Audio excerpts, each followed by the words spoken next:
Indie. Wrestling is dead.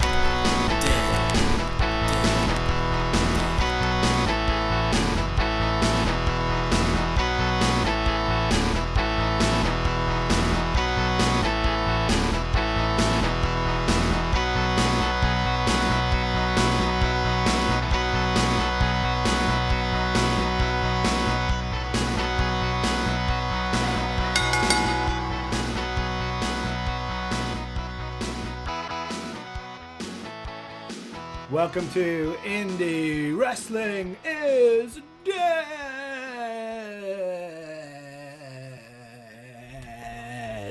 My name's Andrew Bowers, also still in lockdown town in North Shields. To my left, I don't know whether it's... It is. Yeah, don't know if it's your left. It's the man who has chopped off all his hair and it's growing back quicker and thicker than mine ever would. Bastard. It's DJ Chop. Hello, how we doing?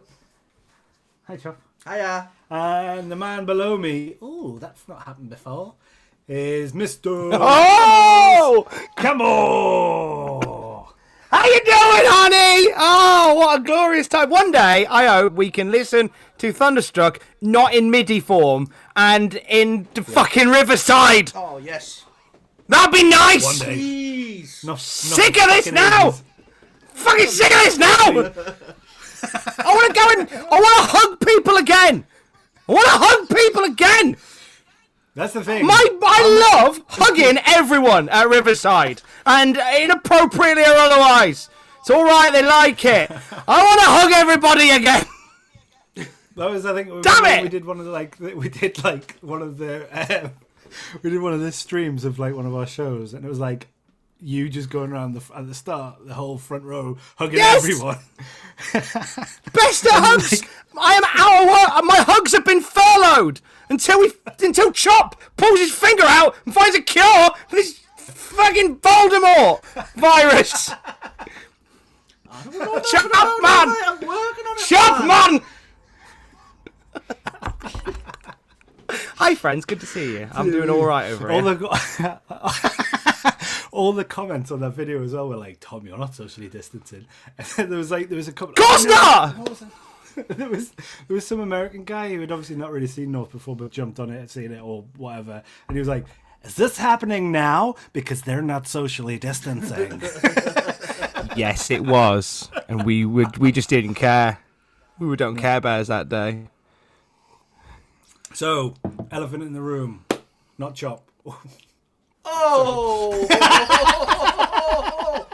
Oh! Get short jokes out. Don't you worry about that.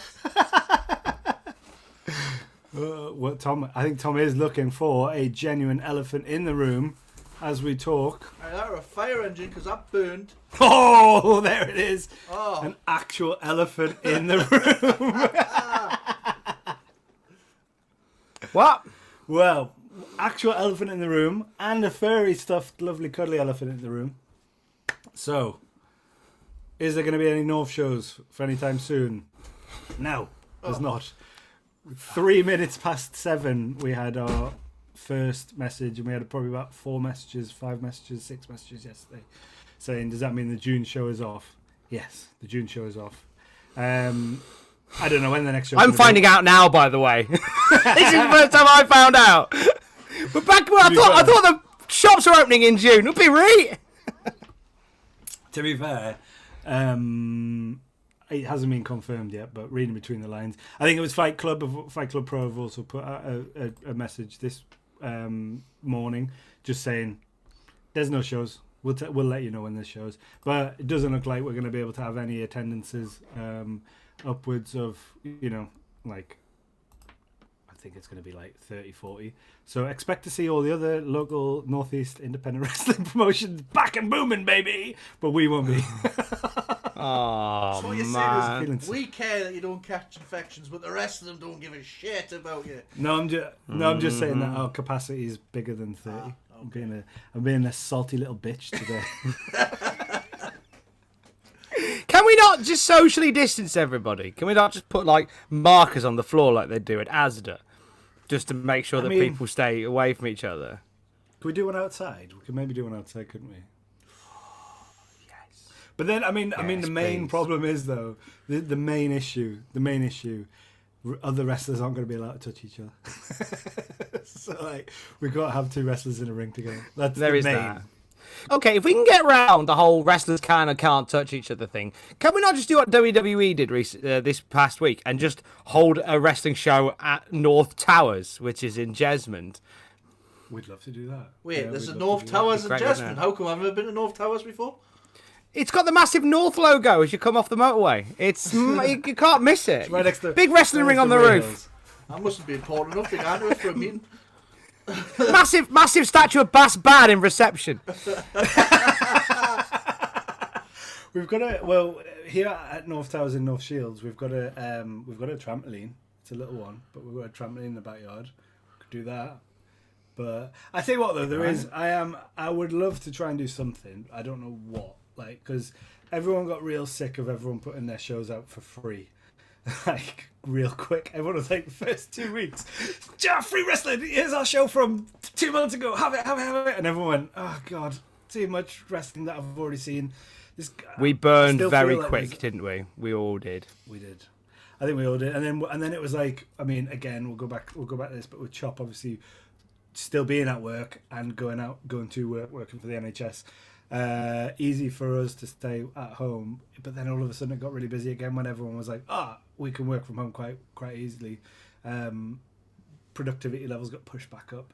So the reason we haven't had a podcast for a while is I've just been, and I think we all have been, just too busy, like with real life jobs at the minute. But surely there's something else that we can do. There's got to be. Someone's going to come up with There an is, idea. and don't call me Shirley. Yeah, there has to be another big idea. I think we're on the verge of it. I don't know what it is yet, but I do feel like we're on the verge of having another big idea to keep wrestling ticking over. Like I mean, here's the thing, right? And here's the serendipitous timing of this, right? This week, the year of our Lord 2020. A major release is occurring that actually predates North Wrestling. A major release that actually historically is the reason why North Wrestling exists altogether, and that is Total Extreme Wrestling 2020 comes out this week. So I just wonder whether doesn't it? I've already suggested it. I want to be live streaming this, and I think Bowers should be live streaming this as well. If we can't have proper, so are you not familiar with TEW? No, Chop? no. What's this? Do you remember Extreme Wow! Huh? Do you remember Extreme Warfare? No, I don't think I do. Am I on a different planet or something? Yeah. What's this like? So Extreme Warfare, Total Extreme Wrestling, essentially the Football Manager of wrestling. So Extreme Warfare I grew up on Extreme Warfare. I grew up on Promotion Wars, Adam Jennings Promotion Wars, and Extreme Warfare. Like, I think it was. It started out at like just extreme. Was it just Extreme Warfare? And then it was Extreme Warfare 1000, 2000. Revenge. Revenge. And then the daddy of all Booker Sims, Extreme Warfare Revenge. Now it's Total Extreme Wrestling 2020. Adam Ryland's still fucking banging them out. I haven't played on it for ages because I don't have a Windows laptop, so I've only got a Mac. Ah, that's why. So I'm not sure how, but I tell you what, I am so up for doing some live streaming of Total Is this where like Extreme Wrestling. I know a lot of our roster have been like, I'm only 90 personality, I'm only this. Is this what this is all about, and what they found Yeah, so themselves there's in the game and that? That's right. The Who, I think the Who 1987 or something does a mod because it doesn't have real wrestlers in it, so he does a real world mod, and I think North were in a revision of that mod on the last game. I don't know whether we are anymore or not, but there are definitely North wrestlers on there. Right. If you do have that mod, incidentally, I'm on it as a dirt cheap announcer. So if you are playing it, and you don't want to spend any money on your comms team, but you know you need to have one, like I think I'm probably a tenner, and my there stats any are way we weak, can- but it'll be fine. Is that more expensive than Is what there you any charge way we anyway? No, I'm apparently more expensive than JR. So, as I discovered in a conversation a while ago, I'm roughly the same, if not more, than Jim Ross, and that's a sad. Yeah. So, I'm trying to remember who said that to me. Somebody said, "How do you feel about being comparable in price to booking Jim Ross?" I said, "Jim Ross should have a bit more self-esteem, a bit more pride in himself. Jim Ross should be more expensive." Jeez, I'm not sorry. Ross should have more pride in his work. So I can get Jim Ross for the same price as you? That's what you're saying? I think he's a touch more. You got to pay his travel. Bear in mind, you'd have to pay my travel. Bear in mind, I ain't bought you any new. I ain't charged you for any new trainers. Could you imagine him trying all those neck suits go on the tax return as opposed to incidentals? Could you imagine him trying to kick off with Amir Jordan when he's trying to talk about the cricket or something? It's like, Amir, man! God damn it! What the hell is cricket, by God? He get everyone's name wrong. At least when I do it, it's adorable. At least when you do it, people fucking tweet us directly about it. Yeah, exactly, yeah. You take the heat, not me. That's fine. Right, I want to see, actually, whilst we're doing this, is there any way of seeing what is on this? Because let's be honest, am I on the game? I don't actually know. I would imagine if North is on there, you will be on there. Maybe not in name, but North Promoter will be on there. Who will tell you that Rory Coyle is losing overness because of a weak gimmick. It's not a weak gimmick, by the way. You overused the landed gentry at your last show. People got sick of seeing them. Yes. Oh, let's do EWR reviews. That opening segment with Tom Campbell and Andrew Bowers, this was seen on the last show.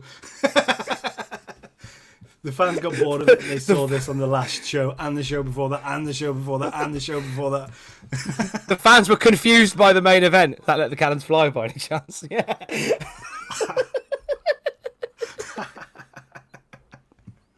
Oh man. Okay. So, well, hang on a minute. Sorry, Chop. We're just banging on about a game that you've not played. I'm it's very dying to rude. get it now, but I've got to have a Windows computer though. Is that what it's still? Or is it on Mac? Yeah, but now? I think no, it's a Windows only. But I think, have you heard of DOSBox? Yeah, and you can do all that. There's something on Mac that you can have. Oh, it's really boring. But you can put I a tell you Windows. what, it's fucking It's shit. a faff on. It's a wine. Yeah, thingy, all that shit. and it's a fucking piece of shit. So I might just buy it. Get the impression we don't cheap like Windows. it in the room, lads. I might just get a cheap Mac, Windows laptop, and just so if I am on the game, if I'm not, you can fuck off that piece of shit.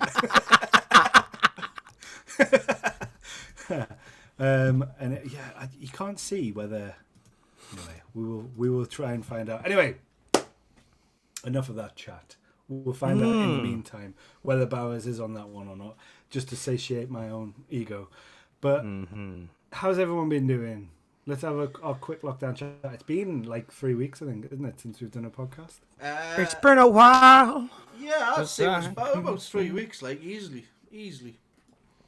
How are you And doing, even though Chop? it's been 3 weeks, we're incredibly unprepared, so we have no running order. Well, the reason that we're doing it all together, I think we need to credit Chop for this, because Chop normally is the one that will organise us, will corral us, and then normally like it'll be a case of work's come up, this has happened, that has happened, and then it goes quiet. I think it was on Friday where Chop went, right lads, I'm gonna crack the whip, we're doing a podcast. When? fair shout. I think it was something to do with the fact that the Pop and the Boys had done one. I was like, nah, I'm not letting them get before us. Like, they've got their shit together. And I'm like, we're meant to be like the official North one, and the unofficial one is getting there before us. Like, it's like, nah, come on, boys. Did you see their? Did you listen to their podcast with Benji and Zio? Very good. Nah, I wouldn't listen because I was like, not until I've done ours first. And then I'll compare Petty to the end. to see whose is better. Well, All right, Petty Wayne Throp. Even more pettiness. I mean, I turned it off circumstantially, but let's go with this story. They got to a point where Benji was just about to give me some credit for some of the gimmicks because everyone else got all the credit. And then, just as he went like, yeah, and credit to Bowers for having a masseuse, a sports masseuse, and blah, blah, blah, blah. Somebody just went, well, Pop and the Boys started back in there, and blah, blah, blah, and they started talking about Pop and the Boys. And that's when I went, oh, fuck this. Let's do our own podcast. Let's put ourselves over. No, I'm joking. I'm joking. Pop and the Boys! We ain't popping for you no more! You bastards. No, it's actually really good, and you should all Not listen to it. It's they talk about Northeast Wrestling, which has had a bit of a bashing as well. Did you guys see this? Did you see when there was only I'm not gonna go too far with this one because it caused a bit of uproar. Who's been shitting on Northeast Wrestling? I just want to talk. I'm not saying it. We'll talk about that. What their name rhymes with? You've got to let me know now, man. I mean, I don't even know, and I'm not going to say anything. Their name rhymes with Trike Splive. No. Not Yeah, but what was a shame was when they couldn't name more than like the Primate as a Northeastern wrestler. So what was lovely was to listen to a podcast that celebrated Northeast wrestling, Northern wrestling on the whole, and I think it made me miss it even more. What a shame though that somebody felt the need, for whatever reason, I'm going to look into this a little bit more, felt the need to run down Northeast Wrestling. That's a real shame because nobody benefits. They didn't run it down. There was a tweet that was put out by one of our guys that I think it was misinterpreted quite heavily. Oh, okay. They're quite popular people, and they're really good people that I've dealt with in the past.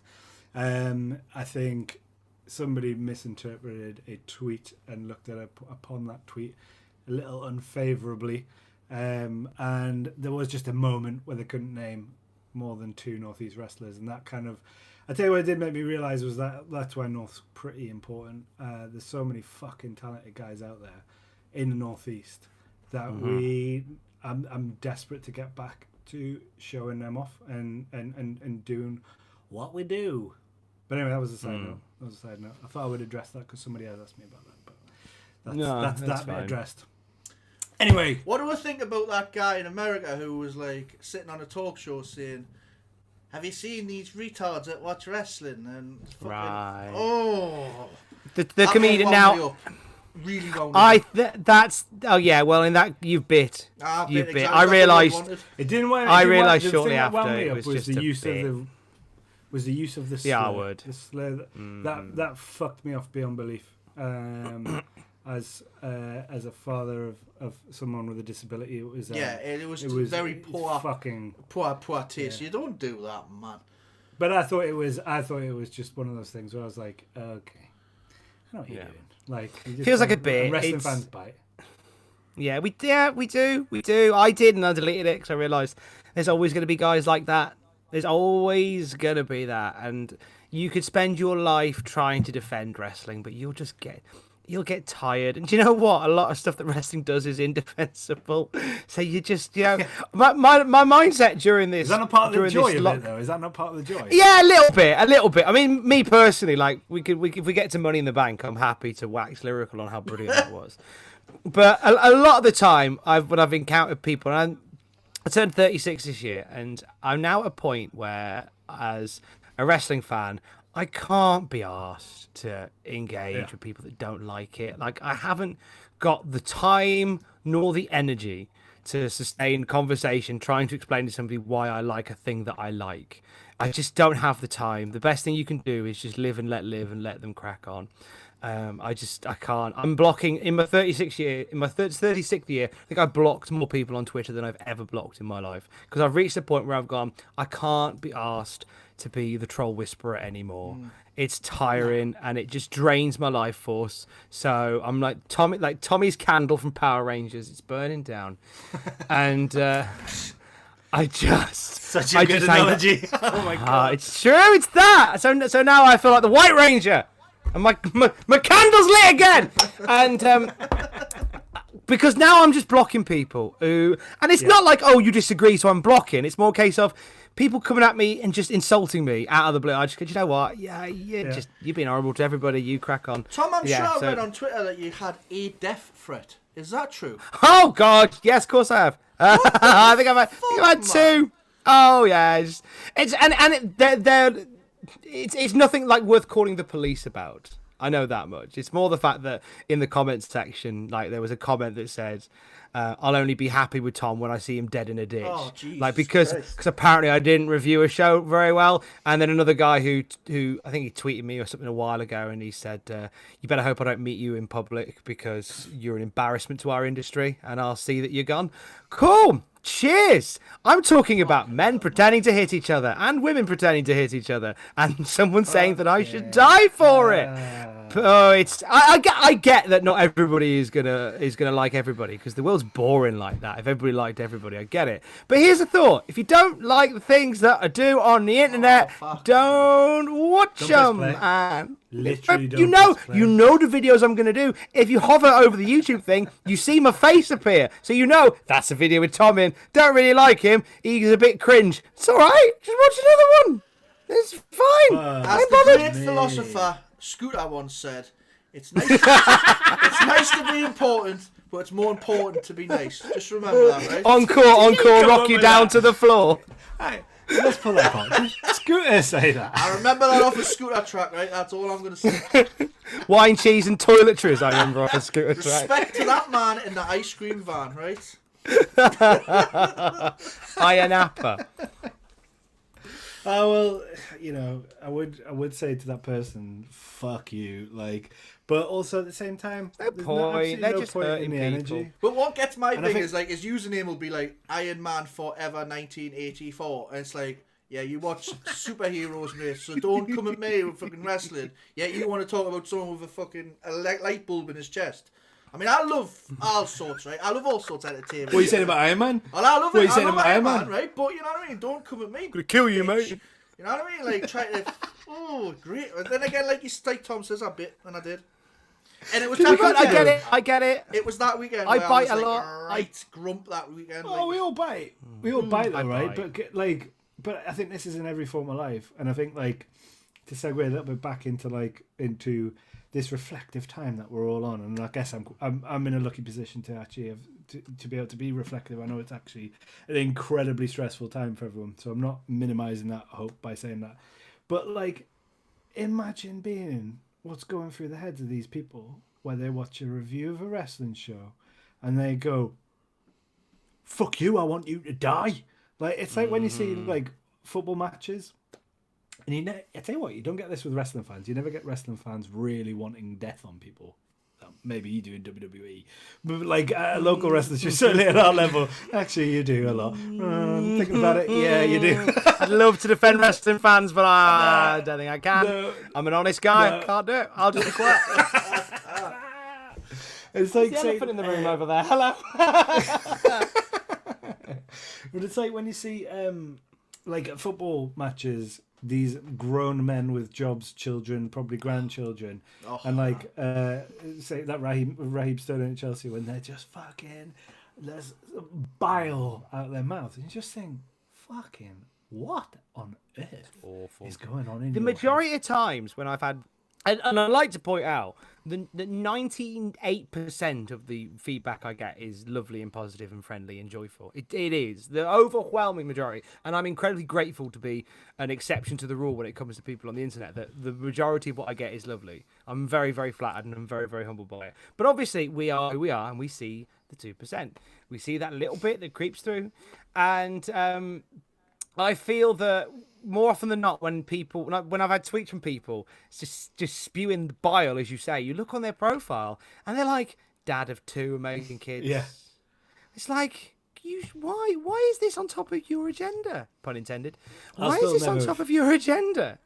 I'll never forget the one which totally changed my attitude to it, is when I posted something in a Facebook group. I think it was a Cultaholic Facebook group, and it was like about North, and it was like kind of like tying it all in.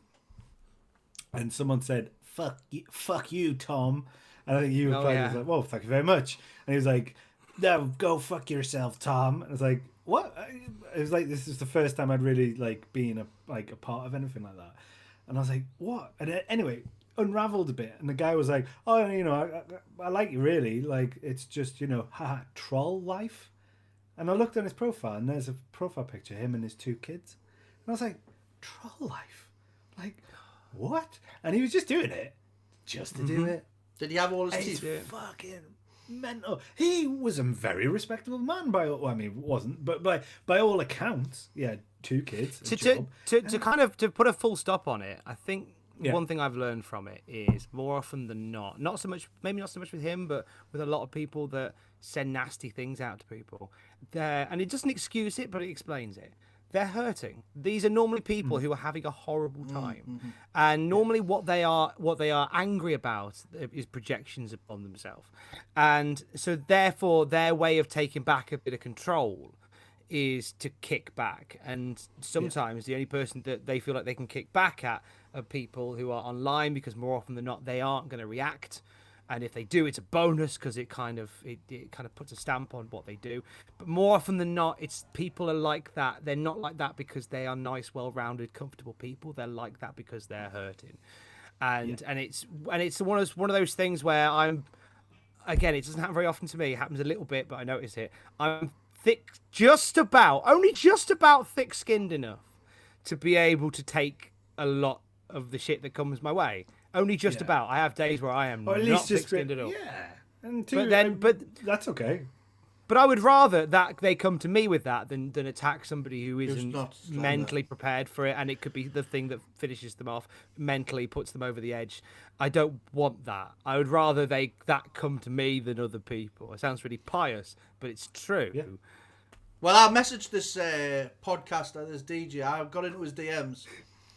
I say a bit, but I got into his DMs and I says, "You are an embarrassment to this industry, right? Fuck you. I hope I don't see you in the street. Die." or words to and that. what did Bass Hunter say to that? I couldn't think of a song there quickly by Bass Hunter.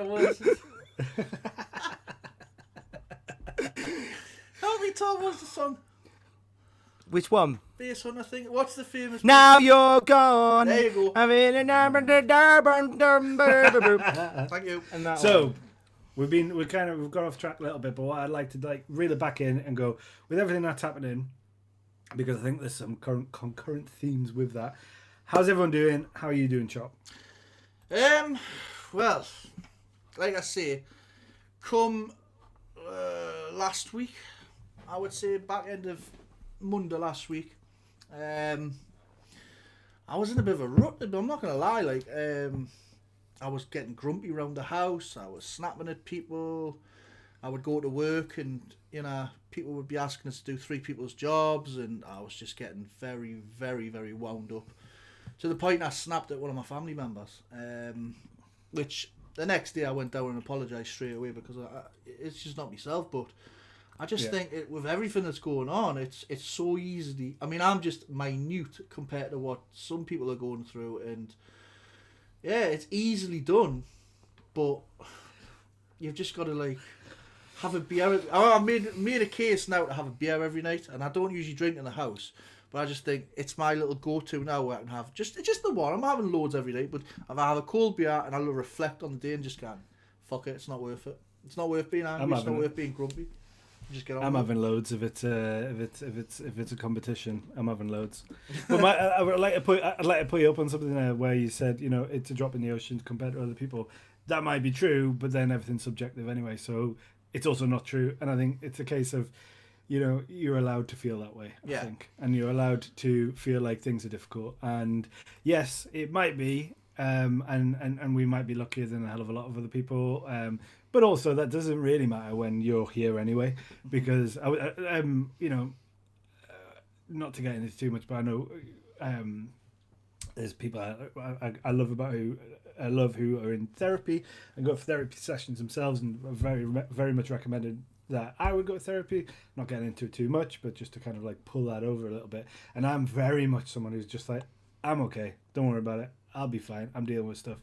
And you start to kind of realise, well, that in itself's actually not a great attitude to have. Mm-hmm. It's, don't get me wrong, it's very it's for the best intentions. I know it's coming from a very well-intentioned place to be like that, because you're putting yourself before others. But I think mentally, it's absolutely fine to go, actually, not okay. like I'm not good today. Yeah. And I'm not comparing myself to anybody else because whatever's going up here is whatever's going up here. And I know there's probably people listening and there's probably people out there who are maybe thinking the same thing and struggling internally, but going, but you know, I've got my job, I've got a house. There's much worse people off, which is true, but it still doesn't lessen the fact that you might be going through a difficult time. And I think we were talking just before we came on, and it's that thing of just giving yourself a little bit of a break sometimes, and the acceptance that you can give yourself to go, yeah, like I might rank here compared to everybody else. That comparison just needs to be just taken away for 1 minute. And if you're struggling, it's fine to reach out. Mm-hmm. It's fine to even just reach out to yourself and say, actually, this is shit. Yeah, I mean, it was a comment from Drew that made us twig what was going on because we were doing this. Is this Drew Shardlow, the Paul Heyman of the North That's East? the very one. That's the very one. You were in the group chat of that. We were going to watch some shit wrestling. I mute it. It's a lot of talking. I turn it off after 24 hours if it starts going. But it was like, we're going to watch some shit wrestling. Do you want to watch it? We were in like a group thing. I said, yeah, no bother. And as soon as I come on, Drew was like, he quoted Vince McMahon. He was like, "You've lost your smile." Shawn Michaels says, "You've lost your smile. What's up with you? You look angry." And I looked at myself. I was like, "You know what it is? I am freaking." And it was that one day where I was just like, "Right, we need to sort this out." But you're allowed to be, mate. Oh, I know, but I'm not the sort of person who's usually like that. I'm the hello, mate, Harry. How's it going? Aye, not so bad. Aye, how's it going? Do you want a drink? Hello, we'll get a drink. And it's like I'm that sort of person. I'm not like a help me sort of, I want, I'm not that person. But obviously that week I was so irritable, I was so angry with people, I was pissed off with the fact that, I'm going into work, I'm not getting protection of the PPE shit, I'm not getting time off as much as some people are getting, and I'm not getting paid as fucking nowhere near as what we should be getting. And I was just like, do you know what it is? I was so close one day to just say to my boss, yeah, stick your job up your arse because it's not worth it. It was getting to that point. So, I mean, luckily I've been able to just look at myself and think, it's you've got to try and turn it around, and I think I have. I mean, this week it's been a lot better this week, but it was tough. Like, the fight is finding time for you, because I know we metaphorically punch you a lot, but I could never do it properly. You smashed me in a fight, without a doubt. But it's because you go from work at the moment, your proper frontline work, and we respect the ever-loving fuck out of you. Now pay some fucking due. You because your frontline work. There's some actual work with you. Yeah, some actual fucking. Someone's holding the front line up. Now because you're doing that, and then you're coming home and you're being a husband, you're being a parent, you're being everything else, and there's no time in your own head to separate, and you need that all the time, and I'm not encouraging saying have a beer a night. That sounds like an old 40s war poster. Have a beer every night. It improves your teeth. But anything that you do that is giving you chance just to decompress. I think that's what it's about. It's just time to decompress that is yours, that you can just go, I'm just going to take stock of the day, just stop now, just dig. I mean, like, me and Alex do the same. We're currently living together, and neither of us are leaving the house because work is based from home at the moment. So even then we both need time on our own to decompress with stuff. And it's perfectly normal, whatever you need to do to kind of put your mind right a little bit. Do you feel like you're having like a beer on an evening, do you feel better? I'm feeling more relaxed, that's definitely. I'm coming in and I'm not thinking of work and why it's winding us up, and why once that gets into my head of winding us up, it only takes someone to say, you haven't done this around the house, and it's like, boom, everything, volcanoes erupted. Or I was having a conversation, and it was something so stupid. It was when first week of lockdown came, we bought my uncle an iPad, and he's 75-year-old. So as you can imagine, like an old people trying to get used to using iPads, it's quite hard. And for someone who's in lockdown, I'd left it at the front door and I says, listen, just press the green button when I FaceTime you. I'd already set it up for him. So fast forward 5 weeks and bless him, he couldn't get the volume working, and I was trying to explain to him over as he's FaceTiming us, and I just snapped and I was like, listen man, it's like trying to teach a 3-year-old.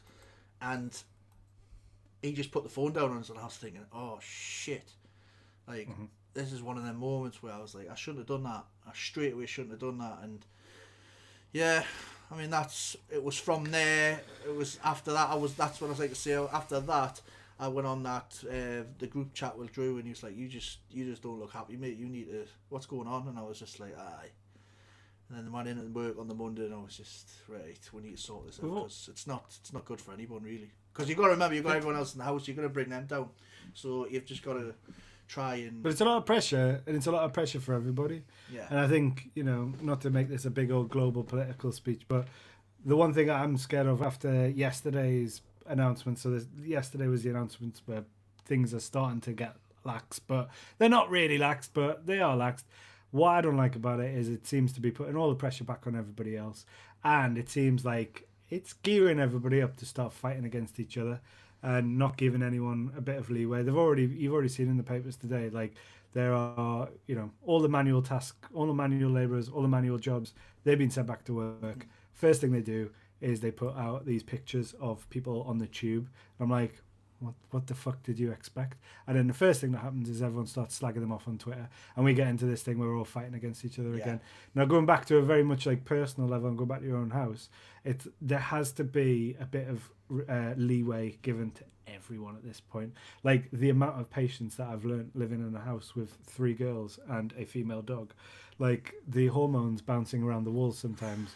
The amount of times that I've had to be to be fair though, they've been absolutely fucking great, but it's primarily me who gets annoyed, but you know what I mean. Everyone has had to understand like that in the the old days, 3 months ago, we've had those times where I'll be like, "What are you fucking doing that for?"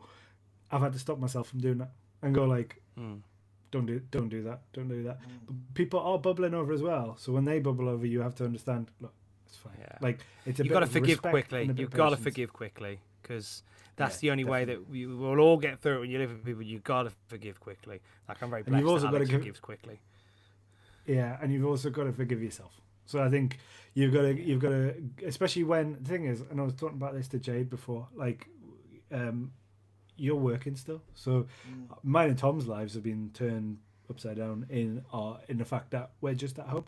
You're still out going to work, like. That I couldn't fathom that.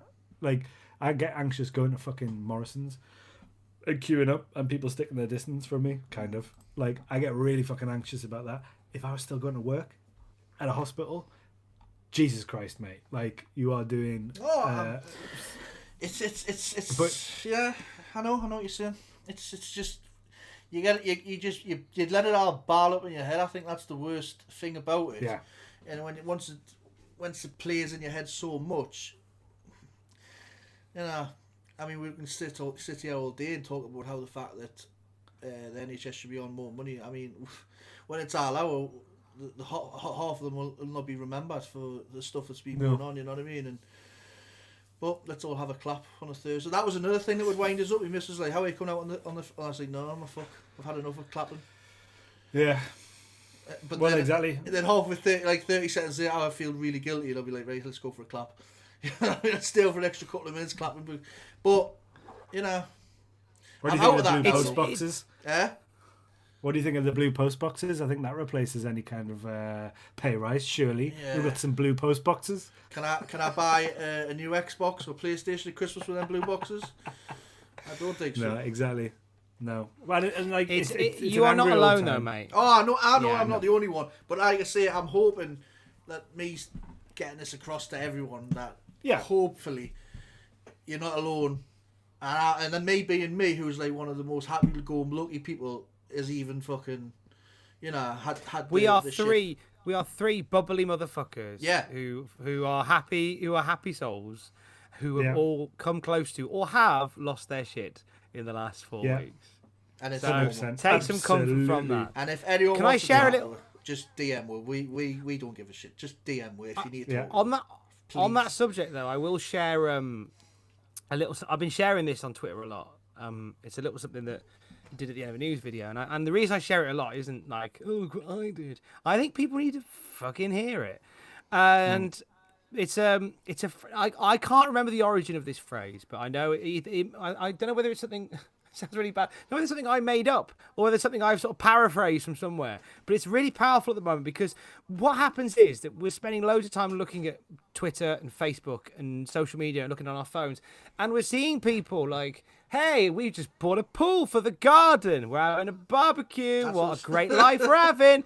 What? No, but yeah, that's it. You have. Okay, great example. And you're seeing people who are like, oh man, new week, I'm about to do a Zoom call, big business meeting, all this. And you have a day where you're sat there and like you barely got out of your pajamas. And you're like, I don't have the energy. And all I'm seeing is this, right? Here's the phrase, hold this, hold it close to your heart, punch it into your wrist if you need to. Don't compare your behind the scenes to other people's greatest hits, right? Because it's easy. It's easy to look at other people doing amazing things during lockdown, creating and curating and exercising and getting fit, and it's easy just to go, oh, they've got their shit together. No one's got their shit together. Not a soul. The best and the worst of us. No one's got their shit together, but everyone's just sharing the stuff what they're doing. And sometimes some people do it for accountability. Some people do it because they just like to share it. Some people do it just because they're arseholes. But either way, they like to do it. But you should never compare where you're at mentally to what they're putting out there, ever. I put nice pictures of me, like, I did a news video. The reason I got talking about it is I did a video for Cultaholic, and everybody always says, you always look really nice first thing in the morning. And I always get dressed in the morning. Like, I always try and overdress sometimes to overcompensate. In the same way where the balance is wrong, so you put too much weight the other side to bring it back. And they said, oh, you always look nice. You always got a suit jacket on. And the one morning, as I was sort of reeling off this thing, I realised I've put a suit jacket on over my pajamas. Like, this isn't real. This isn't real. So I need to highlight this now. So I ended up going, look, okay, here's what you need to know. I'm not dressed well. I've just put a suit jacket on. And the funny part is that I'm in this video. I'm wearing pajamas that my mum and dad bought me for Christmas a few years ago. And I'm in this video saying, don't compare your behind the scenes to other people's greatest hits. Like, no one's got their shit together. You know, we're all in this together. And there I am, fucking flexing in Calvin Klein pajamas. Which I had to tell somebody bought those for me. I don't just buy them off the rack. Christ, I live in Primani. It's just like, and every time I see that video, there is like a loose irony to some twat with a beard going, "Hey, you're doing fine. We're all struggling." Calvin Klein pajamas. But the point still, and that was an accident. That was a wardrobe malfunction of the highest order. But the point still stands. Like, if you're struggling, don't compare your behind the scenes to other people's greatest hits. None of us have got our shit together. You're doing just fucking fine. But like I say, I'm out of it now, and I'm absolutely fine now. It's just there was that 1 week where it was just, you know. But I'm happy. I'm good. I'm glad that you've shared that though, because I think there are people out there who are probably of a very similar disposition to you, who might have also feel the same. And I hope that, you know, I think that's the one thing that we've all had is like, not that we're helping, like, but maybe talking about it on our podcast, hopefully, even if it's just one fucking person who listens to it, who then goes, oh, okay, it's nice to feel like I'm not just the only one going through this. You know what I mean? Yeah. Like, that it is okay to be fucking not okay. Like, and I'll tell you what, you are doing well, Chop, because one of the questions that we got on Instagram were, who is your favourite North wrestler or promoter? And he said, Michael Cook said his was Chop. To which I replied, he's neither promoter nor wrestler. To which he then said, okay, Shreddy Breck then.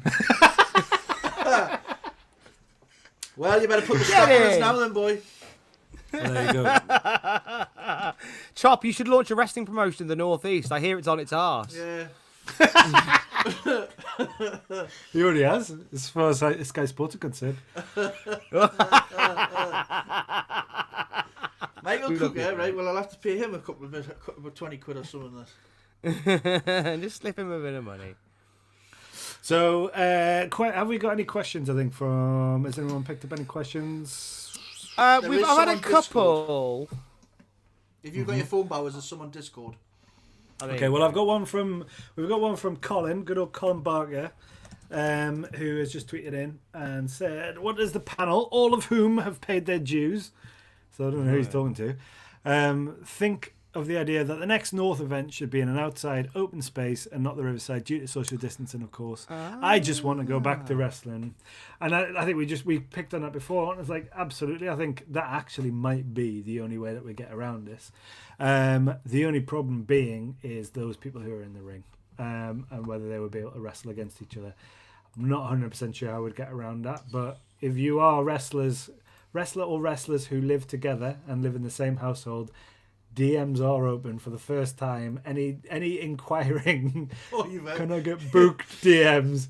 If you both live together and you both have a car, get in touch, baby. Vicky Haskins versus Mark Haskins is our first main event. There you go. T-Bone versus Lana Austin is the second semi-main event. It's fine. I think they are, aren't they? Or have I just heard that wrong? Have I just stirred shit? Fair shout. Well done, everybody. I think from Twitter, though, AC Drake and Little Miss Roxy have been isolated together. I thought they broke up. They have, yeah, but I think they're isolating together. That would be a horrible place to isolate if you don't like each other. I know, yeah. There you go. So, Colin, yeah, I definitely think that is something. I do think that's something that we might have to look into.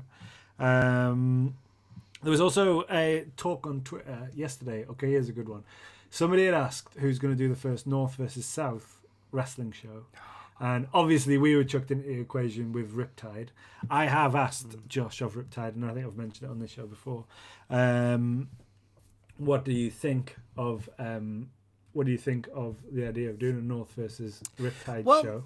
Didn't we discuss something like this a while ago? And we kind of had we couldn't get and as beautiful as it is, as it kind of Infinity Wars style nonsense as it feels like, is it not an issue in the sense that you're going to divide the audience one way or another? Or I'm trying to remember what we talked about. I know we talked about North show going elsewhere, and we went like, well, is the North crowd going to go? Like, I guess I mean, feasibly, you could do it as it could be three shows. It could be, or like you could do little bits over a space of a few months, because you have got some guys that float between the two, so you could have some fun with that.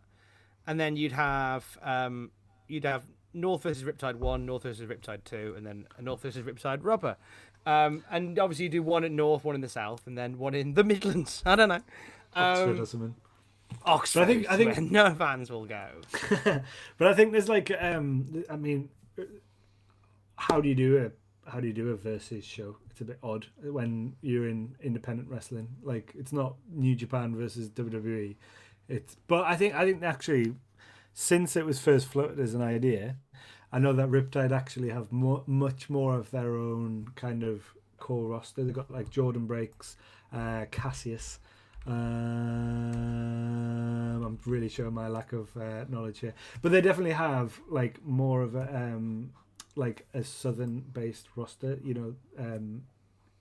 so maybe. Well, you've kind of got Spike Trevay, who could be the sort of the connection between the two universes. You put the North and the South championships together, and it forms a vortex, a portal. Well, he said himself on Twitter, Spike Trevay said, why don't you do a champion versus champion match? Oh, yeah.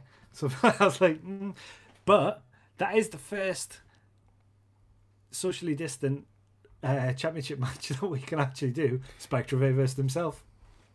But you know what? Here's an idea. Like, there's the thing, right? You can play off the fact you just have Spike doing promos with the Riptide belt on the one side, the North belt on the other. You have somebody from Riptide, for example, challenge for the North Championship. You take somebody like maybe Cassius, or maybe Jordan Briggs is pretty good. But Jordan Briggs is good. Maybe Big T Justice, someone like that.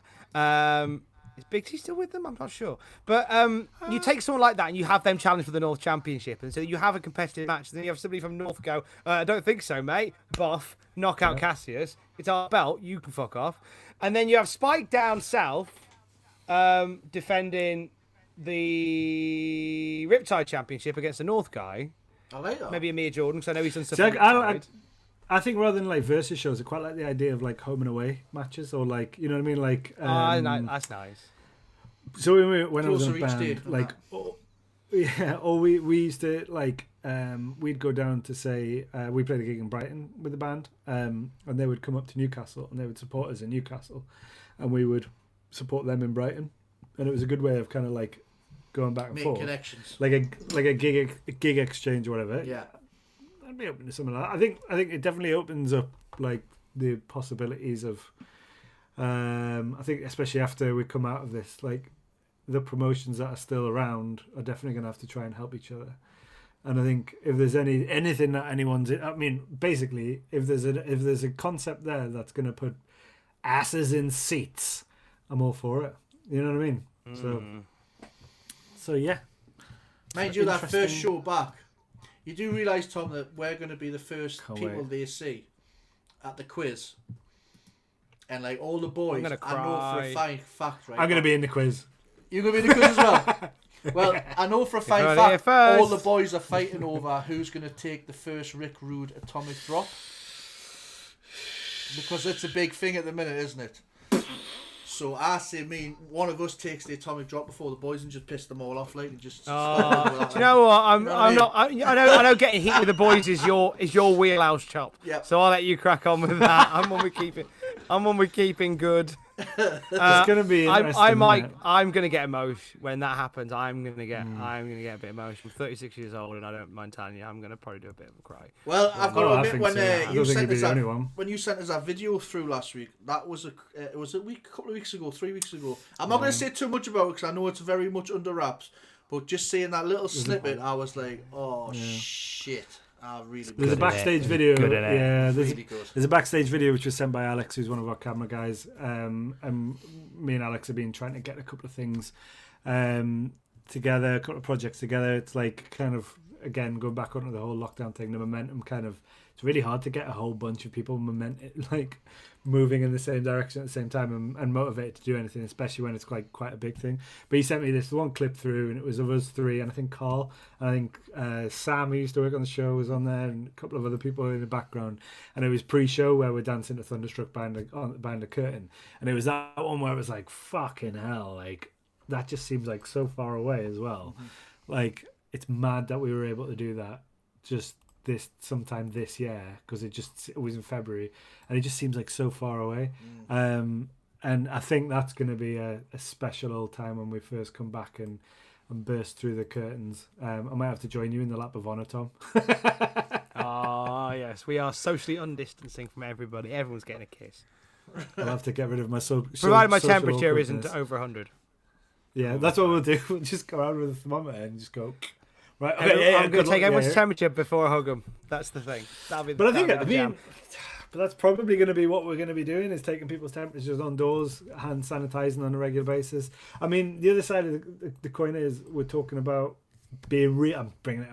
You can tell I'm a dad because I'm bringing expectations back down to ground level again, where I go, hey, we don't know what's going to happen with the Riverside. Like, we don't know what's going to happen with live venues. We just don't. Like, so yes, we're a wrestling show that does one show every few months out of the Riverside, but that's a much bigger venue that costs a hell of a lot to run, and a lot of people depend on as their business whether they're going to be around.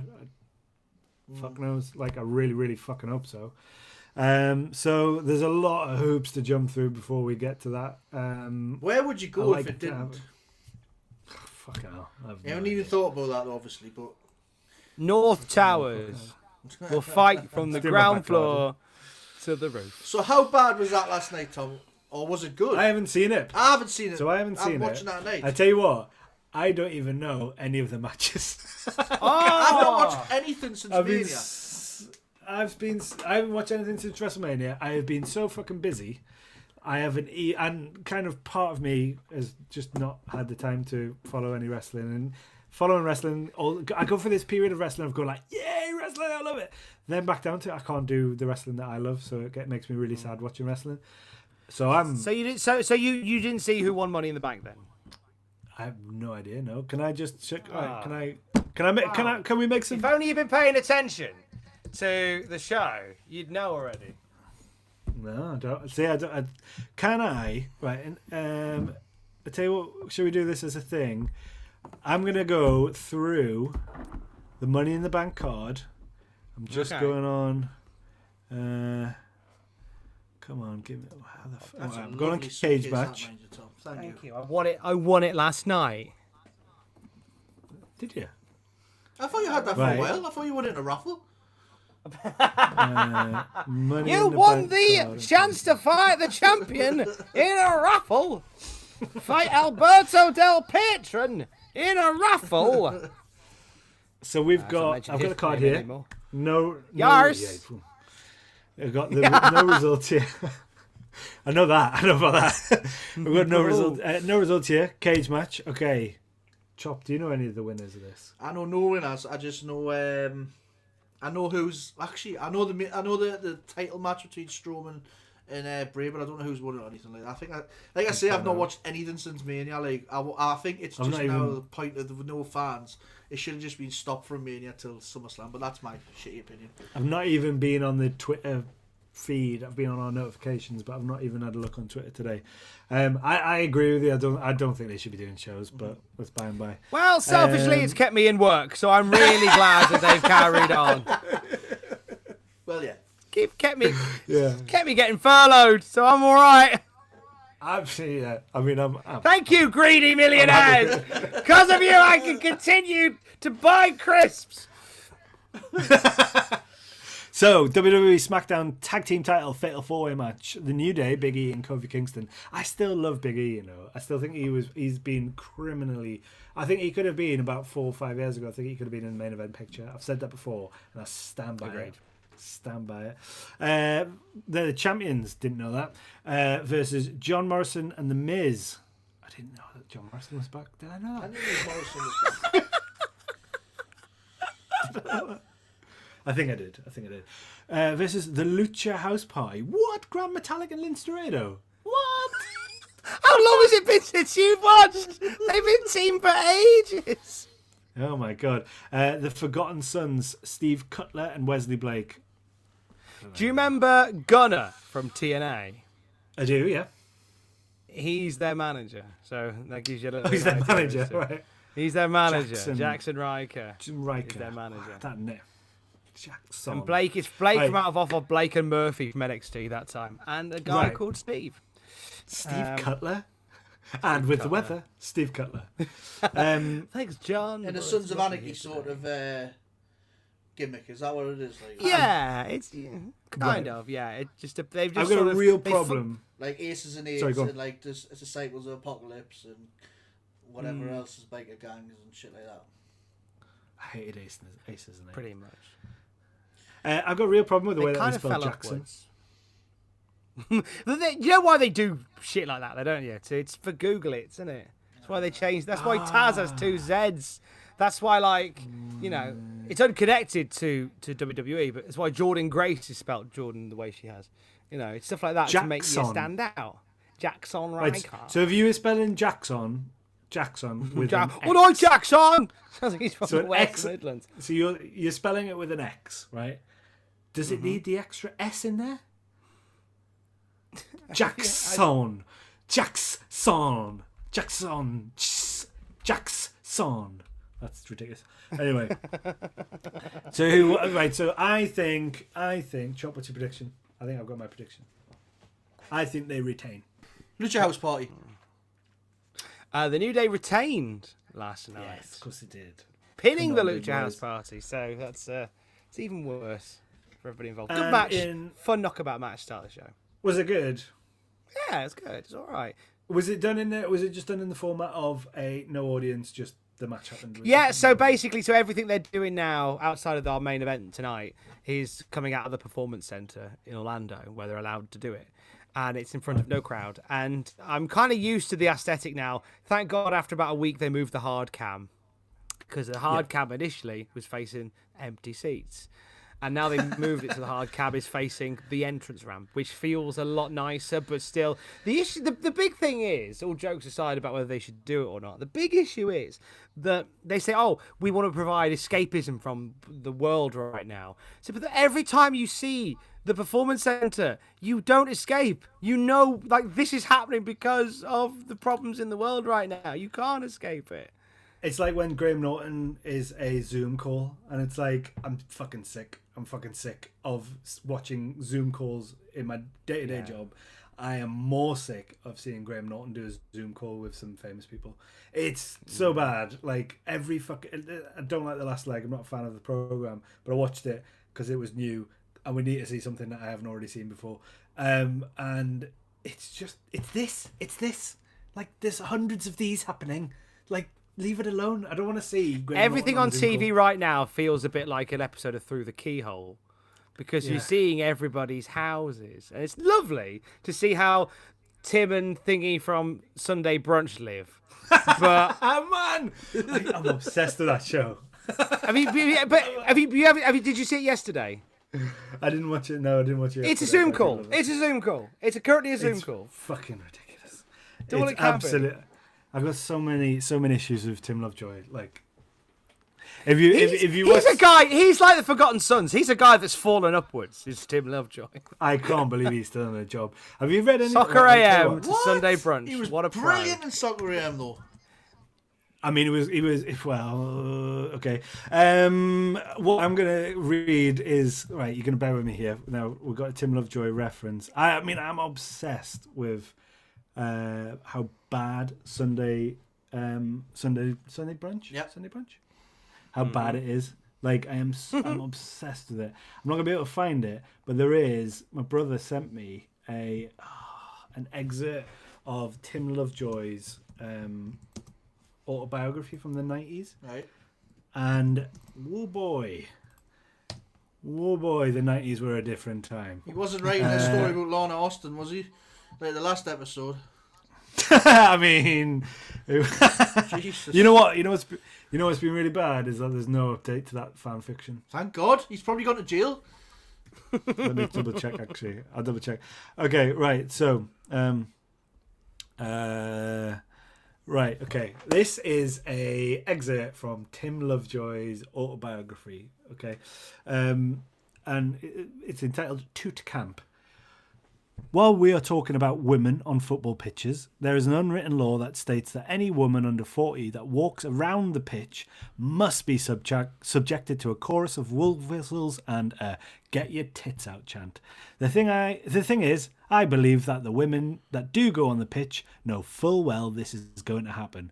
That's why they always wear high heels and they're full of makeup. That's in his autobiography. He also, if you turn it without, that's old school deplorable nonsense. Oh, how is he still working? Fuck Sunday Brunch. He also said, I mean, I still love Sunday Brunch. It's hilarious. Like, Tim Lovejoy is an idiot. Like, we can all just accept the fact that he's an idiot. And he also said that there shouldn't be any female referees in football because they might fancy some of the players, and therefore the players would get it. So I just love it. I just love his real. Although, if you like Charlie Brooker? Do you like, I like Charlie Brooker. Is she the one who does the gardening with the ginger hair? What's she called? That's Charlie Dimmock. That's a great reference. I'm proud of that one, mate. I saw what's his name, Titchmarsh in a pub where my dad lives. About 2 weeks before lockdown. So what we say is coronavirus is his fault. He knew something. He wanted to garden centres reopen on Wednesday, by the way, lads. Oh really? Oh, they're already open. Now they're back open on Wednesday. Anyway, so money in the bank. There's a really good just Google Charlie Brooker, Tim Lovejoy, and there's a guy who does the best impression of Tim Lovejoy, and it will ruin if you like Tim Lovejoy, it'll ruin his interviewing technique for anyone. Anyway, let me double check. Mate, as a teenager, I used to try and do that Mr. Big Stuff strut every week, man. I mean, don't get me wrong, I loved Soccer AM. Have you watched it recently? Boy, that's shite. Actually, it's not so bad with, what's his face, or Jimmy, Bullard. Jimmy Bullard, and he's quite funny. Oh, I don't mind Jimmy Bullard. Yeah. But the other ones are shit. Anyway, this is great content for a wrestling crowd. Yeah, it is. Anyway, so the second match last night at Money in the Bank sounds like something that was booked on Extreme Warfare Revenge around about 2005. It's R-Truth versus Bobby Lashley. What the fuck? Right, no reason for that to happen at all. What? No reason for that to happen. It just happened on the night. No build. Do you reckon they were the two that responded to the email and were like, yeah, we'll wrestle? I think it might have been. It was so with that match. Okay, so all right. Okay, so who won that match? Who do you want to say who won that match? I think Bobby Lashley's got to win that match. I think Bobby Lashley. Yeah. Yeah, it was Bobby Lashley. Yeah. It was Bob. It was meant to be. It was meant to be R-Truth versus MVP. Which we found out literally as the introductions were happening. And MVP's back, by the way. He hosts the VIP lounge now. He does interview segments and stuff. And he manages the odd wrestler. He was meant to wrestle R-Truth. Bobby Lashley comes out and tells MVP to take the night off. So I think MVP and Bobby are going to be working together. That'll be fun television. They did it in Impact years ago. I'm glad to see them doing it again. And Bobby just runs through R-Truth. Absolutely no reason for it to happen. On the pre-show, we had Jeff Hardy versus Cesaro. On the main show, we have this. I don't know. Someone's getting sacked. Hardy. Jeff Hardy. Jeff Hardy came back. Otherwise, you're going to be This is great. This is great. This is like telling my dad what happened at Money in the Bank. So who do the Bushwhackers fight? How are they doing? So I'm 2-1 on this, by the way, Chop. So I'm 2-1. Okay, you've only got one right. You've obviously got Google in front of you. No. Come on then, what's the next one then? Come on, we're living in the age of Zoom quiz nights. There's no cheating going on. You can't. Okay, next one. WWE SmackDown women's title match. Bailey with Sasha Banks, who's the champion, versus Tamina, who I didn't know she was back. Well, I knew she was back. I just didn't know she never left. She never left. No, it was me who left. Okay, Bailey versus Tamina. Bailey won that one, though. Yeah, I think Bailey retained. That was indeed Bailey. Tamina batters her, and then eventually some shenanigans from Sasha Banks outside the ring, and it leads to Bailey getting a crucifix roll up for the win. Tamina was never going to win this. Don't get why Tamina's getting pushed. Yeah, no. I just found it weird that she was on the card, to be honest, like over anyone else. But just Sasha Banks mentions just gives me flashbacks to that question on Off, where I had to impersonate Sasha Banks, and then realised I haven't watched wrestling or WWE wrestling in quite some time because I don't know what the fuck she does. So we're going to get to do an MVP impression in the next show. I think I did. You nailed it, you did great. I mean, people laughed. That's the main thing. Okay, WWE Universal title match. Braun Strowman, the champion, versus Bray Wyatt. Well, they're not going to take it off him straight away, are they? No, he's just won it, hasn't he? Yeah. I do know that. No, it's got to be Braun who won that. Tom, was there any shenanigans with the fact that they used to be in the... I was going to say in the Wyatt family, or has it just been completely forgotten about? No, it's actually... No. I forgot about that. It actually plays into the finish. So the whole thing is Bray Wyatt has been trying to get Braun Strowman back on side, bringing out like the black sheep mask and saying, come back to us. And then near the end of the match, Braun Strowman gets knocked out of the ring. He suddenly appears behind the ring with the black sheep mask on. And so Bray Wyatt's like, oh my God, you're back, you're home. I told him, referring to the Fiend, I told him I would get you back. Braun gets in the ring, rips his shirt off. He looks like the Braun Strowman of old. All the puppets, the Firefly Funhouse, surround the ring and they're cheering. They're happy to see him back. The Braun and Bray Wyatt embrace. It's a lovely moment. And then it's a setup all along, and Braun Strowman just power slams him and wins. Oh my god! And then Bray Wyatt looks cross at the end of the match and a bit hurt, and then suddenly the Fiend graphic appears, and then we fade out. So Fiend versus Braun down the road. I think Fiend will take the belt from Braun. That'd be cool. I quite like that. I quite like that. That's that definitely set up for an interest. I like how they're like really going with Bray now. Like they seem to kind of trust him. I think now it seems to have taken a bit of time, but they seem to have. Well, until Goldberg comes back and he decides to take it off of Goldberg or some stupid shit like that. I've never liked Goldberg in my life. I liked him in WCW. I liked the intensity. I just think, fucking hell, just leave it now, man.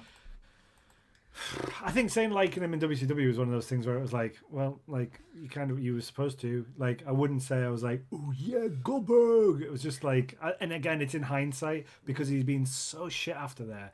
Like, it was just looking back at it. It's like, well, even at the end of the Goldberg run, it was like, fuck Goldberg. Yeah. Jesus Christ. I mean, once he lost the belt to Nash. After that, he was shit in WCW. But when he first come to WWE, in 2003. He was double shit. Well, that first month he wasn't. So 10 years, 15 years later. Up to when he faced the Rocket Backlash in Triple 2003, shit. He was actually not too bad. And that's The Rock, that is. Well, that's The Rock making Goldberg look like $1 billion. Effect, exactly. I mean, he was spearing like them, the 10-second, 2-minute warning. And he speared Christian, and that looked mint, and it was set up for him to be perfect.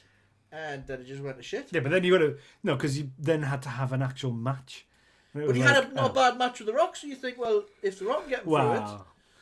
You say not a bad match, though, but the Rock's excellent at having those main event matches where not a hell of a lot happens, apart from a few peaks, and then there's loads of like lows is crawling around, and the Rock's got that charisma of just getting everybody just invested somehow with literally just his facial movements and his just looks towards the crowd and being knackered and sweaty.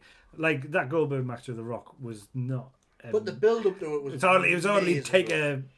was hardly Taker Michaels, was it? No, it wasn't like that. But even that summer, he should have, when it come round to that the first Hell in a Cell, that should have been Goldberg's. If the promoters obviously were confident in him, that's when he should have won the title, because that's how the runs and the peaks and all that shit.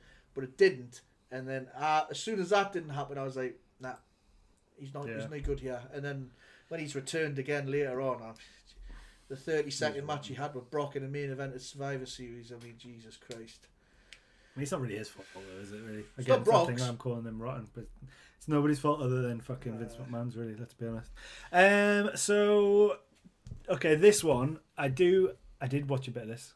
I watched the WWE title match, Drew McIntyre champion versus Seth Rollins. I watched their sit-down contract signing, which was fucking brilliant. Like, I loved that. Like even Drew Galloway's weird Scottish American accent. Like I'm living for Drew Galloway at the minute. Like I think he's been or Drew McIntyre. He's been fucking brilliant. Like so I think he's got to retain.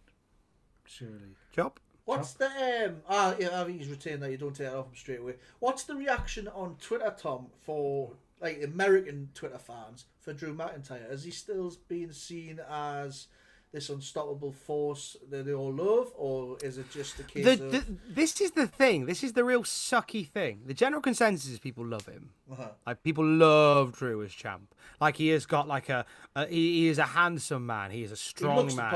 He looks $1 billion. He is the best he's ever been. But there is nobody watching. He hasn't had that big pop, that big part, which is a big part of being a champion, is having that crowd support behind you. That's not visible every week, and as a result of not just the fact that the pandemic is causing people to not want to watch empty arena shows, and partly down to some of the writing, some of the bookings, some of the presentation, the Raw figures are absolutely tanking at the moment. They are for 2 weeks in a row. We've had new non-holiday lows for Monday Night Raw. Wow! Like they are now at sort of like I think the last Monday. Well, we're recording this on a Monday afternoon. The last week's Raw was about 1.6 million, which is a worry. Yeah. And the problem is, my fear is that historically, the blame for this drop in business would fall solely on the shoulders of the guys carrying the company. Especially and it would fall solely on Drew. Especially post-WrestleMania. Mm-hmm. And none of this is Drew's fault.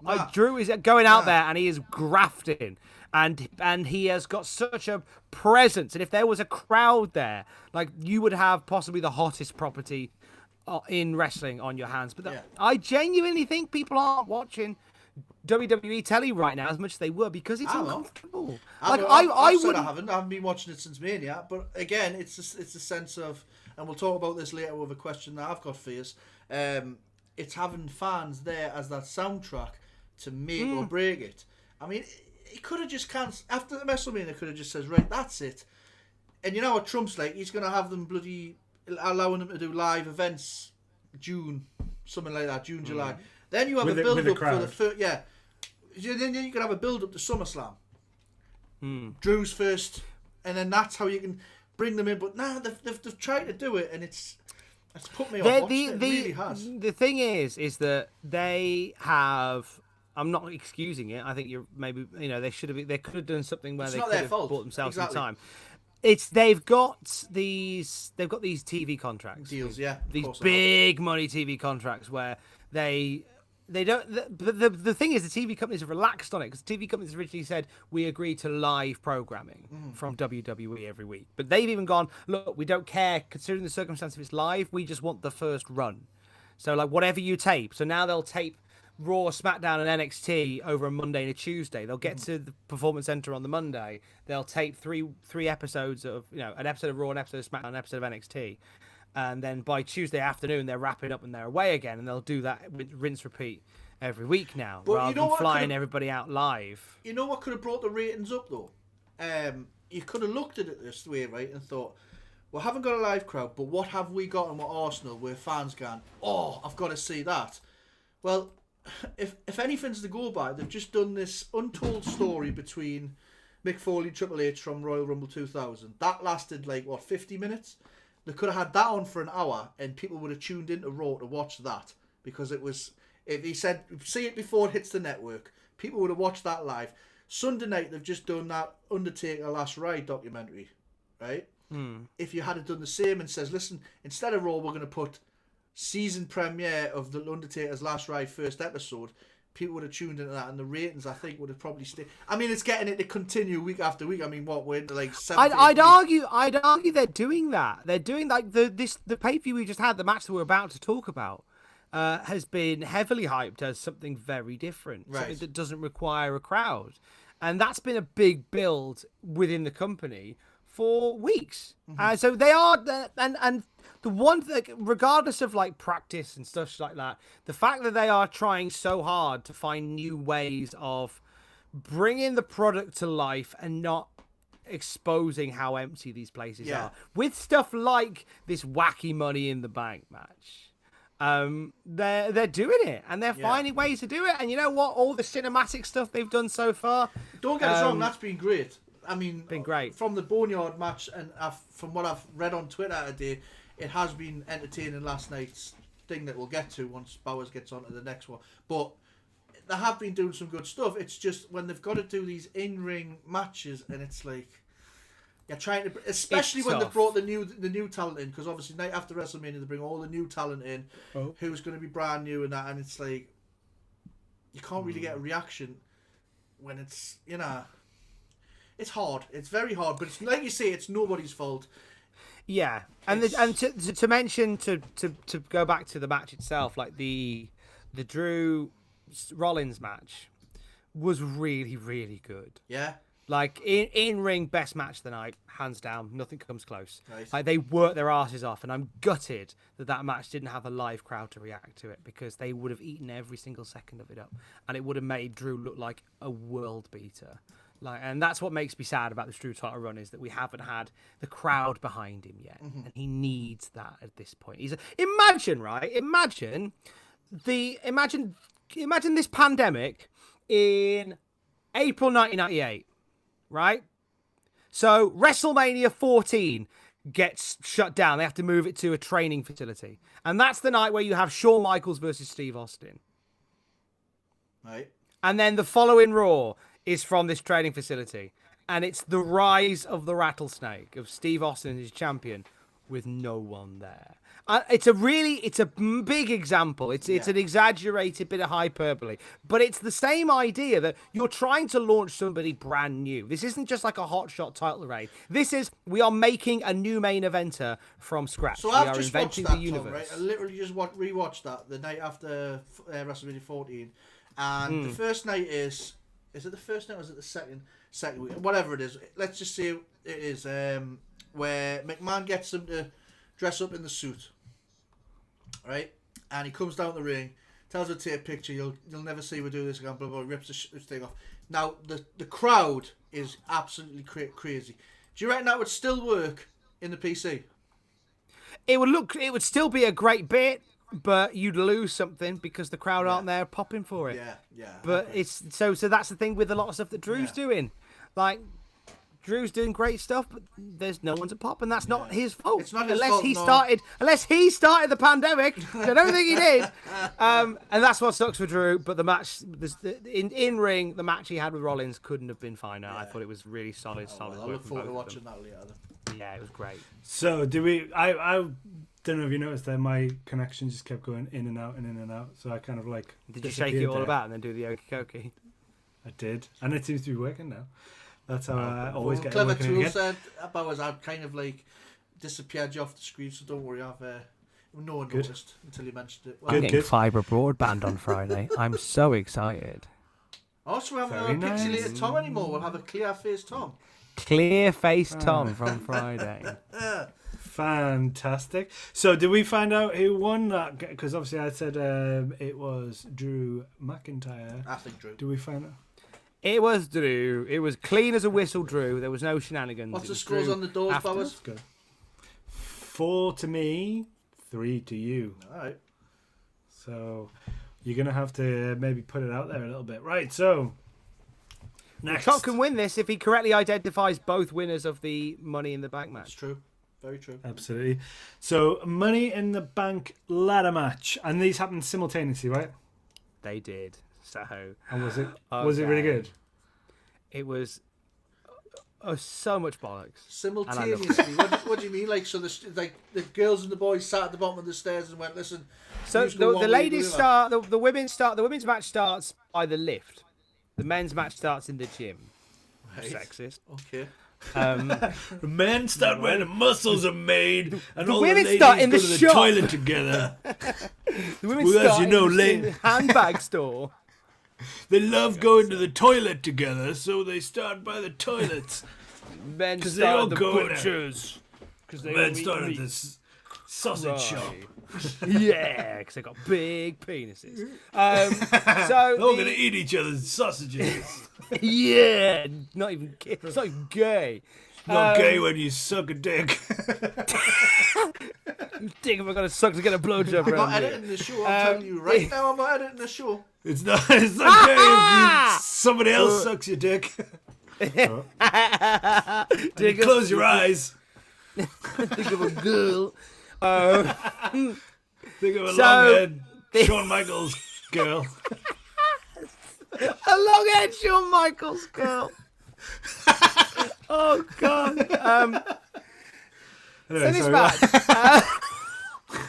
I won't go into blow for blow because it'll take too long. It was just a hot mess. It was beautiful. So both of them fight up through the building. It features cameos as the guys are fighting one room into another. It features cameos by Brother Love, Bruce Pritchard hanging around in the office. So Brother Love turns up. It sounds like Finders Keepers. It was a bit like Finders which Keepers. we've referenced before, where they split the house in half, so you could just see into the house. That would have been good if they'd done that. So who was in the women's match? Okay, so the women's match was Dana Brooke, Shayna Baszler, Nia Jax, Asuka, and Lacey Evans, and Carmella. Carmella. And Carmella. And in the men's match, you had Otis, AJ Styles, Daniel Bryan, King Corbin. Who's Otis? Rey Mysterio, and Aleister Black. Who's Otis? So, is he the guy who used to do short change on BBC? No, not the aardvark. Otis has become like a bit of a star on SmackDown. Very popular guy. He's a big set lad. You may have seen pictures of him doing. Oh well, then he's probably one of them if he's some sort of big star then. He was. So well. Daniel Bryan, Rey Mysterio, AJ Styles, Aleister Black, King Corbin, and Otis. I'm not giving Aleister Black because I want to bury him at the minute. Rey Mysterio, no. AJ Styles, no. Maybe Daniel Bryan. King Corbin. I'm going to gamble Otis so I need to get some points back. Oh, wow, okay. Who are you going for your ladies one? Oh, yeah, ladies one. Lacey Evans. Lacey Evans, okay. Bowers? I just think that Otis might be an outlier. Like, did you say Nia Jax was in that as well? Yes. Yeah. Oh. So I'm going to go with... Stay with Lacey Evans. King Corbin and Asuka. Okay. Asuka. The women's match was won by Asuka. Oh, here we go, yes. And the men's match was won by Otis. Sure. What? Yes. Yeah. What? Otis. Still lost. I love when you two are going, oh, who's he? He sounds shit. I was like, oh, wait till you find out. Wait till you find out. Okay. Otis, WWE, because I'm going to... Did the belt fall off the thing and he just caught it or something? Like? Or... Yes! Yeah, that's exactly what happened. No. No. So Styles and Corbin are fighting for the briefcase at the very top. And Elias turns up with a steel chair, with a guitar, and prangs Corbin. So Styles holds onto the briefcase. So Styles gets ownership of the briefcase. They've unclipped it at this point. But Styles fumbles with the briefcase and it falls. And Otis catches it in midair. So Otis wins the Money in the Bank. People's gonna think, amazing. I already seen that, and I swear to God, I did not know what the result of that was. Amazing. I've not even heard of this guy. I've not. This shows you how he's just become like he's a bit of a behind the scenes. He's a bit of a pet project of Vince McMahon. Vince McMahon's a big fan. Oh God. So Otis uses the caterpillar as his finishing move, which is very similar to Scotty 2 Hotty's the worm. That's what it says on Wikipedia. He uses the worm with a big elbow drop at the end. Do you know what? Otis is brilliant. Honestly, please take time to look up some of the stuff that Otis has been doing. I quite enjoyed the stuff he did with the lass. What's she called again? With Mandy. Yeah, with I Mandy. enjoyed that. He's brilliant. Right. He's really good. And I was as surprised as you were that he won the whole thing. Oh, but he's brilliant. He was in Heavy Machinery. That's him. Yeah. I know that. But the match itself was just out and out nonsense. So Brother Love made an appearance. John Laurinaitis made an appearance. Old people power Laurinaitis. Vince McMahon was in it. They fought into Vince McMahon's office. And they've got the big skull on the wall. It was very, very cool. The one thing, and I was reluctant to say this on a few other news outlets, but I feel like I can say it here because I'm with friends. Because no one's listening. You tell the truth, Tom. Tell me what you really think about it. It's more what I say feels a bit mean, and I don't mean it to feel mean and a bit. Okay. I felt really sad seeing Vince McMahon because he looks really old. And, he is old. And well, isn't he? I know he is, and God love him. But when they kind of they had music playing throughout the whole thing, so they're like backing epic music and stuff as they were fighting, and they fight into this office. Daniel Bryan and AJ Styles. You see the skull, the dinosaur skull on the wall, which is a fixture of Vince's office. So smart fans are going, I know where they are, and then suddenly a person stands up and turns around, and it's Vince, and No Chance starts playing, and he just looks old. He just looks old. He's got bags under his eyes. He looks a bit thin. It's his eyes. And he just tells them to leave. He just says, "Get out!" So they put the chairs back on his desk, and then they leave. AJ and Brian leave. It was nice to see him. He just looked old. It just broke my heart a little bit. And he But definitely. it was a really fun match. Like honest to goodness, and it's divided wrestling fans because there are some fans who reveled in it with me. I'm like, this was just bonkers. It was just abject bollocks. And there were some that blocked me on Twitter because they were so angry with how bad this match was in their eyes, because it wasn't like. But I bet you the same ones who didn't like it actually loved that AEW Street Brawl last week. More than likely. Yeah. More than likely. Yeah. The thing is, like, with this match, we all knew going into it was going to be bollocks. It was gonna be. So if you're a sort of fan that doesn't like that kind of wrestling, which is fine, you don't have to. But if you are that sort of fan that likes that sort of wrestling, and you watch that match knowing you'll hate it, that's kind of on you, because you knew that. Somebody said to me, "I thought there'd be more wrestling." Really? You thought there would be more wrestling when the WWE has the opportunity to make a short film? You thought they'd go down the wrestling route? How long have we been a wrestling fan now? 12 minutes? Because that ain't how WWE roll when they're making a short film. Vince McMahon said it in Beyond the Mat in 1990, Pig in 9. We make movies. Yeah. Now he is literally making movies. So of course it's going to be bollocks. And of course it's not going to be wrestling. Yeah. It's great. And I loved it. Absolutely, especially with all of the success of like the Boneyard match and stuff like that. Like, they should be doing stuff like that. I think they should. At the minute, they should be doing it. I'm more than happy to. So what's the next pay-per-view called, Tom, that's coming up? It's Backlash next. It's in June. They've not announced a location for it, but or a theme. Pretty sure it's going to be the PC again. It's going to be the Fulton Center again. No idea of wackiness for that yet. They just announced the name last night. Don't know what to expect from it. I'm gonna assume we will see The Fiend versus Braun Strowman at that show, and then Drew McIntyre versus somebody. Here's what they could have done though. They could have went. We'll not call it Backlash. We'll call it Beach Blast, like a return from like WCW, and put it on the beach.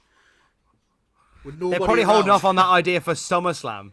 I reckon they'll do something beach-based for. If SummerSlam ends up not being able to happen the way they want it to, they'll probably do something utterly nonsense with that. Which right, boys. I wanted to ask you all something. I know you've got the message before. What is your favourite entrance ever? Favourite entrance ever? I forgot you asked me this. Entrance into the pub after lockdown, mate. Right. My favourite entrance ever was Y2J. Which one? There's a certain one? When he joined WWE, right. When he was unveiled WWF. Still love it. Still remember watching it. I don't think it was live, but I remember watching it when it happened and didn't know it was going to happen. Absolutely still get hairs on the back of my neck when I watch it. Tom? Good shout. So to mean like a debut? No, just like, what was like the one entrance where... Because obviously Bowers means like the music and the whole Jericho arms out and all that, but like, what was like your favourite entrance you've ever seen someone come into the arena? Oh, okay. Well, I'm going to share. I've just shared one in our chat for you guys to watch at your leisure, which is a new one, which will certainly be in my top 10. If it's a girl in a tank, I'm not watching it. No, it's not a girl in a tank. It's not Shotzi Blackheart. It's Karrion Kross and Scarlett from NXT. This entrance is phenomenal. I've seen it. It's mint. It's phenomenal. Yeah. Oh, yeah.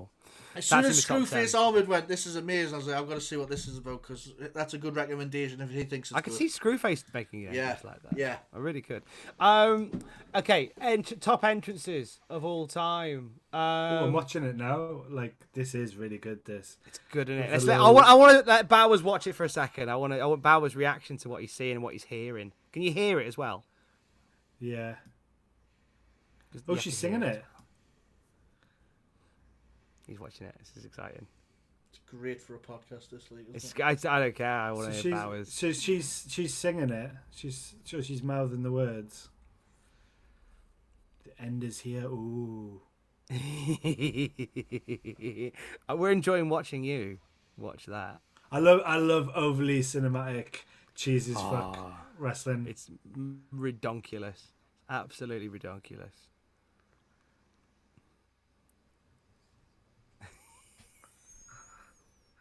God, he looks good though, doesn't he?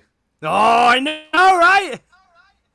Fucking hell. Tell you what, Nearly had him booked on a show once. Really? How long It ago? was not that long ago. Back end of last year. He's supposed to be doing a show in OTT. Oh, that was good, wasn't it? That was well good. That The fact that the music ends in a natural way. That's what I love. That was well good. That was really good. He's really, really good. I like him. Yeah. They obviously Big absolutely plans. fucking love him. In terms of entrances of all time, let me think.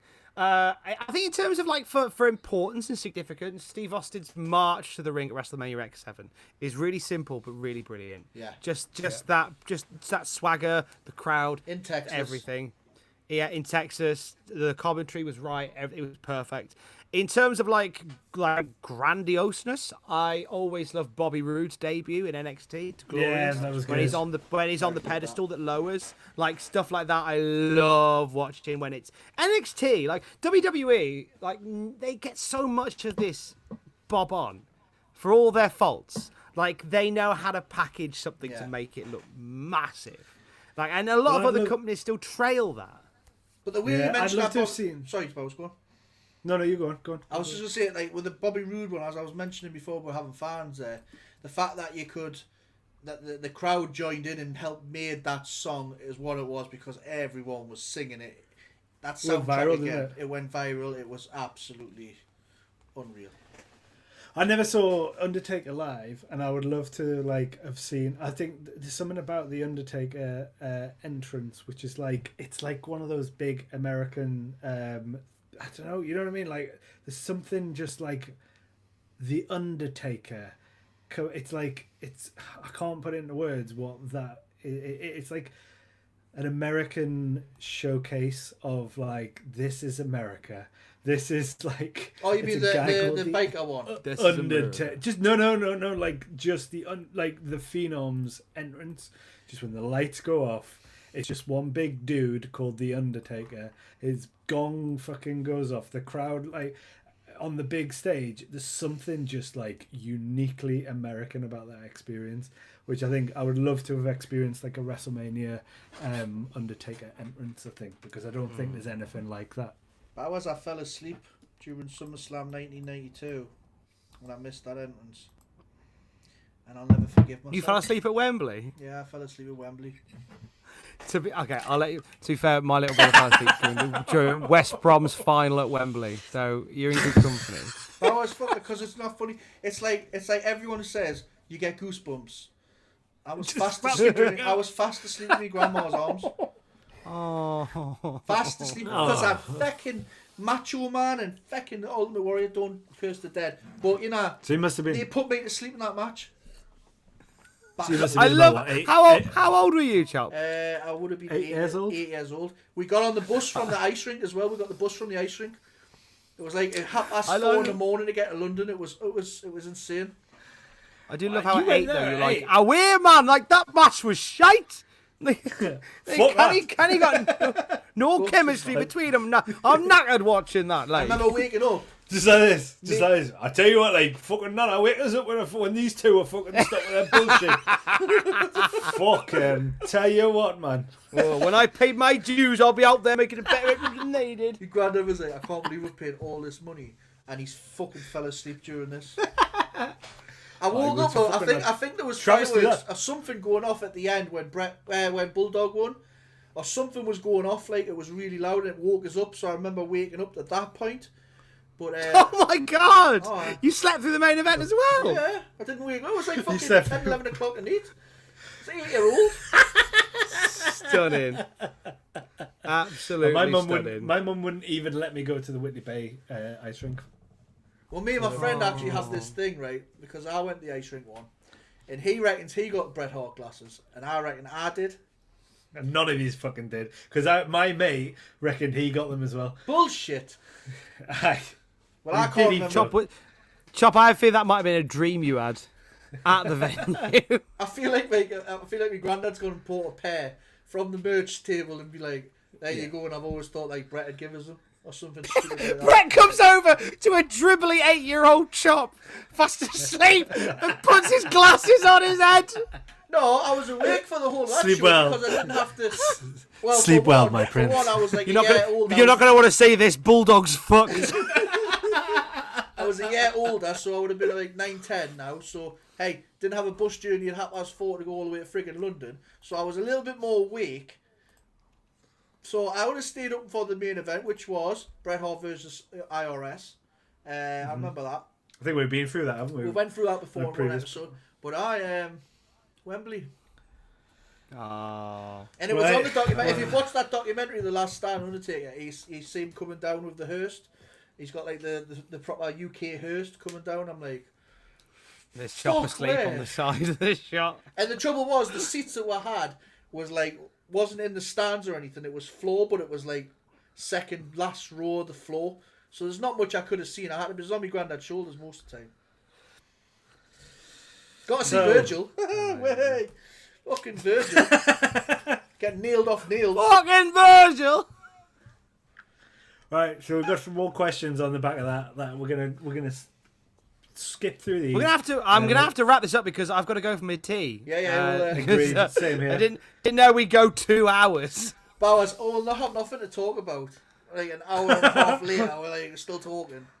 I think if you listen back, there's probably been a lot of talking, but not a lot said. Anyway, right, quick couple of questions. Which Northeast wrestler has the best dog? Well, if we're just thinking about wrestlers, of course, it's bloody Rory Coyle. Gotta be, yeah. This is a real question which we might go for a long time. It's from Jamie on the Discord. Tom, is Pablo a house cat or an outdoor cat? He is a house cat. Okay. We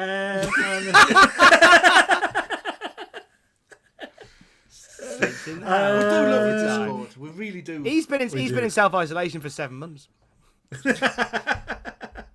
And Pablo or the one who wrote the question? Both. We do have a guest of the wrestler, but we can leave it for next time if you would like. Let's save the the wrestler, and let us record another one of these. Definitely. Yeah, Surely. let's do it. And we will get back in the swing of doing these, definitely, and probably not go 2 hours as well. We're going to be talking about probably doing a Question of North based podcast. But I do know that I don't know if you guys have seen it as well. A friend of the show, Andy Emerson, and Neil Rogers, I think, are putting together a wrestling quiz. They are indeed. I couldn't think of any better hands for that quiz to be in either. Absolutely, and I've heard some of the guests that they've actually got on, and they haven't announced anything yet, so we won't announce that. But it's good. It's really good. It's definitely not Rafa Benitez. I can assure it's not Rafa Benitez. It's not Bailey. It's not Jericho. It's not Triple H. It's not any of them sort of people. I tell you what, though, if they're listening, they're looking for a team. The Dream Team. There's 3 lads here. I'm just saying. I'd be down.